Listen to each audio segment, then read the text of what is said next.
La team, bienvenue pour le live FAQ Paye ta carrière. Je suis ravie de vous retrouver. On va venir répondre à 3 questions en direct live et ce sera partagé ensuite en replay. Des questions que vous m'avez posées dans ma story Paye ta carrière où je vais venir vous répondre. Donc sans plus attendre, on y va. Je suis désolée, c'est un peu hors planning parce que j'ai encore un imprévu à 21h ce soir. Du coup, j'ai décidé de la faire un peu en avance pour pas avoir à la repousser une fois de plus. Bienvenue à tous pour ce live Paye ta carrière. Et du coup, je vais commencer avec la première question que j'ai sélectionnée. Et c'est une petite question qui est donc la suivante. J'ai démissionné, la situation est invivable, mon médecin veut m'arrêter, est-ce que ça va repousser le préavis?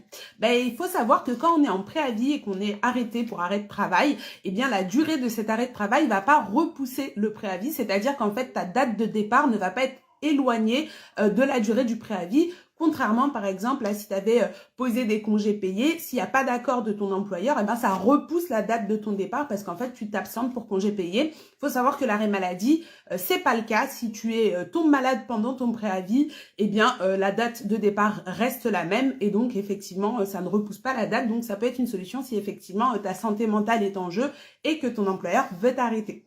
Voilà pour la première question. Je pense qu'aujourd'hui, il y aura 4 questions, donc parce que celle-là, elle était assez courte. Ok, deuxième question aussi super intéressante. C'est donc quelqu'un qui me demande, qui me dit, donc oui, voilà. Donc cette année, on leur a annoncé qu'il n'y aurait pas d'intéressement ou de participation parce que l'ancien patron est parti avec 3 millions d'euros. Et donc, elle dit que tous les ans, ils avaient l'habitude de percevoir ces primes de participation et d'intéressement. Est-ce qu'on a le droit de leur dire aujourd'hui qu'ils n'auront pas ces 2 primes de participation et d'intéressement? Alors déjà, pour répondre à la question, il faut savoir c'est quoi une prime de participation, c'est quoi une prime d'intéressement.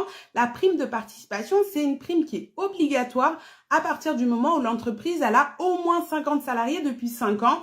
Elle est obligée de faire une participation au bénéfice de l'entreprise. Et là, effectivement, si l'ancien patron s'est barré avec 3 millions, il est possible que cette année, l'entreprise n'ait pas fait de bénéfices et donc que la prime de participation, quand on la calcule, ça fait walou pour tout le monde. Donc, c'est possible que la prime de participation, elle soit sucrée. Et pour la prime d'intéressement, il n'y a pas de notion d'obligation. C'est l'entreprise qui peut décider de verser des primes de participation. Dans ces cas-là, ils font des accords d'entreprise où ça peut être aussi fait unilatéralement de la part de l'employeur. Et là, pareil, ça vise à rémunérer les résultats et la performance de l'entreprise. Et le fait, je vais répéter juste après, et le fait que l'entreprise, elle soit pas, enfin que l'ancien patron, il soit parti avec 3 millions d'euros, possiblement que les résultats et la performance de l'entreprise sont capoutes, et donc on peut pas verser de primes de participation et d'intéressement.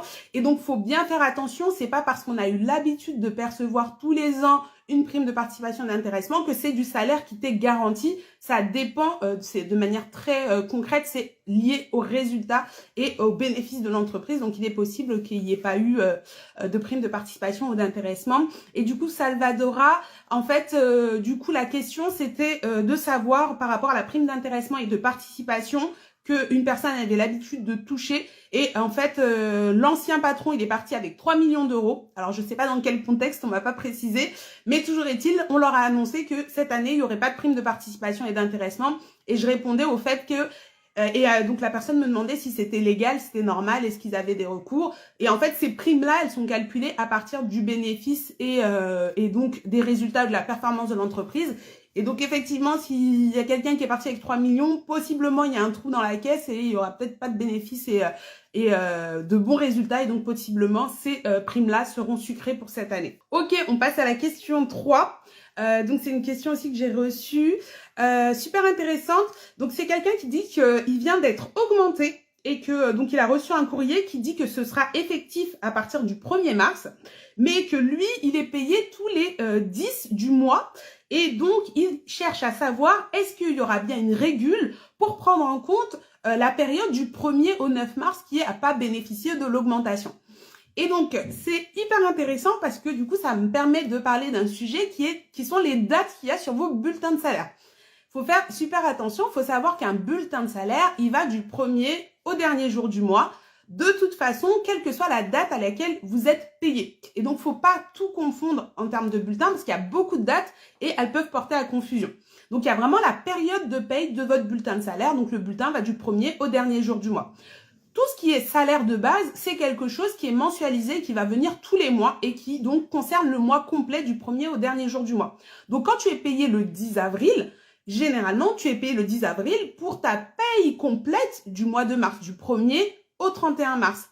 En revanche, il peut y avoir ce qu'on appelle aussi des éléments variables de paye. Donc, ça veut dire c'est des éléments dont la valeur, elle va varier d'un mois sur l'autre. Par exemple, tu n'as pas le même nombre de tickets restaurants tous les mois. Par exemple, tu vas pas faire exactement le même nombre d'heures supplémentaires tous les mois. Et ça, en fait, ces éléments variables, au moment où la paye, elle fait ton bulletin de salaire, elle n'a pas forcément connaissance de tous les éléments variables de paye. Donc, elle est obligée d'arrêter une date qui sera pas forcément du premier au dernier jour du mois, parce que, par exemple, si elle fait les payes le 20, du 20 au 31, et c'est pas ce qui s'est passé. Donc, dans cette entreprise-là, on peut décider que la période des éléments variables de paye, ce sera du 20 du mois dernier au 19 du mois en cours. Donc, tous les mois, les éléments variables uniquement, donc les heures sup, les tickets restaurants, les primes qui changent tous les mois, celles-là, elles seront versées du 20 au 19.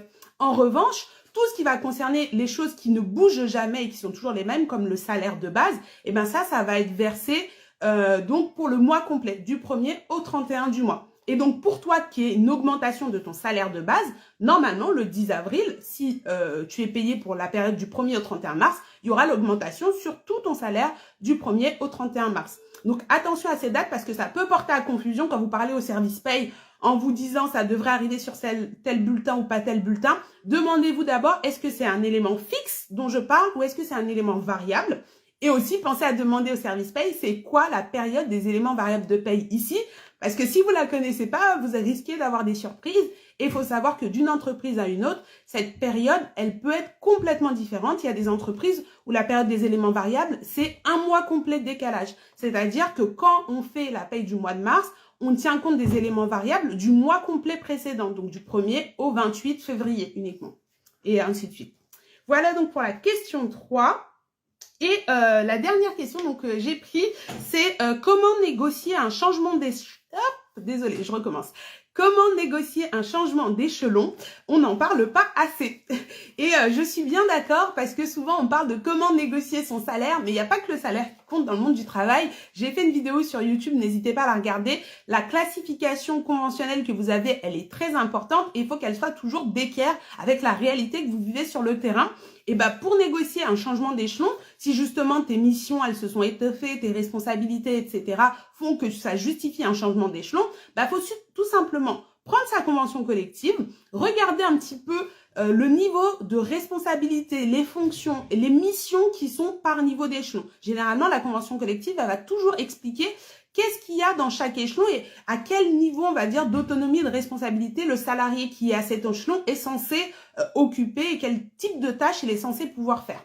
Et donc, ensuite, toi, tu vas pouvoir jauger par rapport aux missions que tu as réellement sur le terrain et dire, écoute, chef, il y a un décalage entre les missions que j'ai parce que moi, je suis arrivée, certes, j'étais junior, mais depuis, mon poste, il s'est étoffé, on me donne de plus en plus de responsabilités et il y a un décalage entre les missions que je remplis au quotidien et l'échelon que j'ai réellement. Et donc là, ensuite, on va pouvoir discuter. Après, forcément, ils vont pas lister pile vos missions à vous, mais c'est des types de missions, des typologies de missions, et donc un niveau d'autonomie, de prise de décision, d'encadrement d'autres personnes, etc., qui va vous permettre de justifier que vous pouvez rentrer dans cet échelon-là.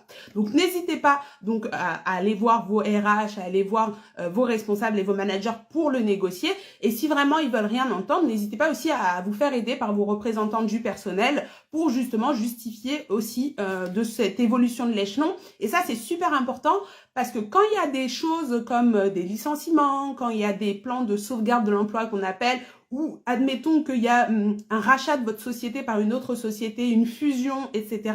Des fois, il y a des postes qui sont en doublon et il faut savoir que vous n'êtes jamais rattaché à votre poste à vous. On peut très bien vous remettre sur un autre poste. À partir du moment où les missions et les équivalents sont les mêmes en termes de niveau de responsabilité, de salaire, etc., vous n'avez pas le choix que d'accepter ces changements parce que l'entreprise en a besoin pour sa croissance, pour son développement, etc.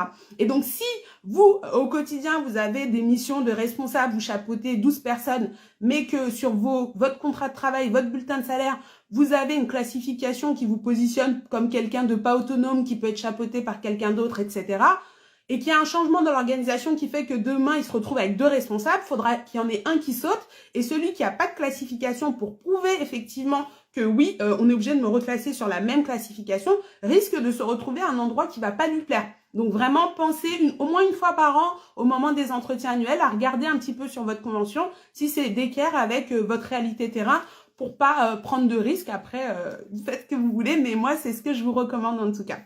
Voilà, merci beaucoup. Je vais regarder rapidement s'il n'y a pas eu des réactions, des questions par rapport aux questions que j'ai traitées aujourd'hui.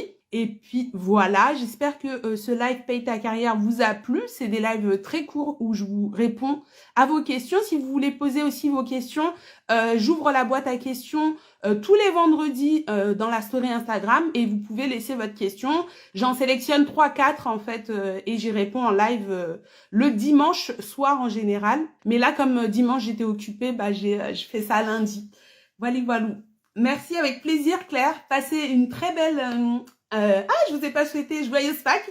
Voilà, et passez un très bon lundi de Pâques et bonne semaine à vous. Alors attendez, j'ai une question qui est venue à la dernière minute, je la prends avant de partir. Il y a Kirpal qui me dit, est-ce que la fiche de poste est une obligation juridique pour l'employeur? Alors, je parle bien du secteur privé, mais dans le secteur privé, il n'y a pas d'obligation juridique d'avoir une fiche de poste. Et c'est bien pour ça que j'ai pas dit forcément votre fiche de poste, parce qu'il n'y a pas beaucoup d'entreprises qui font des fiches de poste, justement parce que c'est très chiant à faire et à gérer, parce qu'en fait, en réalité, même ceux qui ont une fiche de poste, vous allez vous rendre compte que comme il y a plein de changements au quotidien, il y a des missions qui vont se greffer et qui n'étaient pas prévues initialement dans la fiche de poste. Mais du coup, c'est pas parce qu'il n'y a pas de fiche de poste qu'on peut pas aller regarder et faire un bilan soi-même de quelles sont les missions que je prends en charge, qu'est-ce qu'on me demande, comment on me demande de gérer les dossiers, est-ce que j'ai à rendre compte à quelqu'un ou pas. Et du coup, avec tous ces infos, ça vous fait des petits éléments de preuve, on va dire, que vous pouvez utiliser pour dire, regardez, en revanche, dans la convention collective, ça c'est plutôt bien détaillé. Si on met groupe 3 niveau 2, groupe 4 niveau 5, etc., eh bien là, ils disent que c'est quelqu'un qui est autonome, qui a tel niveau de qualification, qui sait faire ci ou ça. Et à ce moment-là, on peut faire le comparatif et déclarer et demander en fait et négocier l'augmentation de son échelon, et c'est tout à fait pertinent. Voilà, merci beaucoup à tout le monde. Avec plaisir, Kirpal. Et passez une très belle semaine et à bientôt. Ciao!